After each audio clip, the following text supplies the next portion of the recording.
Hi guys, good morning. Samahan niyo ako ngayon, pupunta tayo sa store. Bibili tayo ng tea ni Patrick. Kung magdadala ako ng jacket, baka malamig sa labas. Tapos itong bag, dyan ko ilalagay yung mga pinamili ko. Kasi nga dito, kapag ka ng grocery ka, kailangan mong magdala ng ng bag. Kasi doon mo ilalagay yung mga binili mo. Hindi guys, sa Pilipinas, di ba may libreng plastic dito. Wallet at saka susi sa bahay. So let's go. So, may dalawa kasing dito, malapit na store. Dito, na side, at saka pa ganun. So, dito ako kasi mas malapit to dito. Tapos, nandoon din yung, ni Patrick. Yung iniinom niyang tea. Wala kasi dito na side. Mainit ngayon, tingnan niyo. Mainit siya, pero hindi mo feel yung init niya dahil windy. Sakto lang. So, andito na po tayo. Ang bilis lang talaga. Kahit dito, tapos makikita mo yung apartment namin. Diyan na side. Yun yung apartment namin. Oh, doon na side yan. Tapos, andito na ako. Wait lang. Kasi maraming tao ngayon. Gusto.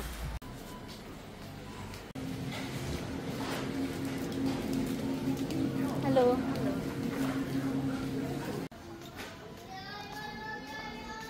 Yung inumin. Tingnan nyo. Puro yan wine. Ang dami, no? So, mga auntie, medyo malaki dito yung yung grocery store nila. So, kailangan ka pang hanapin yung tea na iniinom ni Patrick. So, guys, nakita ko na yung yung tea na iniinom ni Patrick, pero Diyos ko, ang dami palang flavor, nakalimutan kong picturean sa bahay. May citron, apple, at saka ano ba itong isa? Strawberry. Yan. Tatanungin ko na lang muna siya. Yun. Ito daw. Yellow. Citron. So, bayad na tayo mga auntie. So, sabi ko, tea lang yung bibili ko, tapos pagdating ito, ang dami naman pala binili. Hindi tuloy nagkasya sa aking bag. Nagbabayad na tayo, mga auntie girls.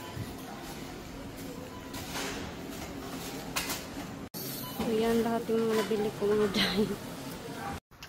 So, mga auntie, tapos na tayo dyan.